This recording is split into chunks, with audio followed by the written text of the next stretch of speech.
اور میرے نبی پاک صلی اللہ علیہ وسلم نے فرمایا جو قرآن پڑھتے ہوئے اٹکتا ہے اللہ اسے ڈبل ثواب عطا فرماتا ہے۔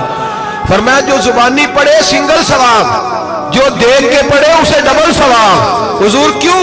فرمایا اس لیے کہ میرا قرآن دیکھنے پہ بھی اللہ ثواب عطا فرماتا ہے، قرآن دیکھنے پہ بھی اللہ ثواب دیتا ہے، دیکھنے کا بھی ثواب۔ رمضان شریف میں قرآن پاک پڑھے، کھول کے پڑھے۔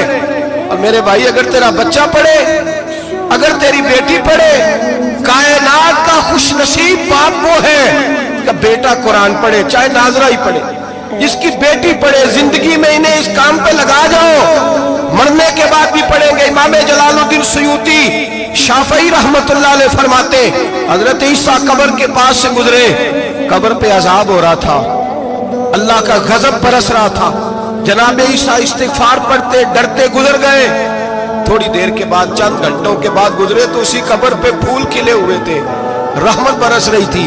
حضرت عیسیٰ علیہ السلام عرض کرنے لگے مولا تو بے نیاز ہے، میری طاقت نہیں تیرے کاموں میں بولنے کی، پر ابھی تو یہاں عذاب ہو رہا تھا، ابھی رحمت برس رہی ہے۔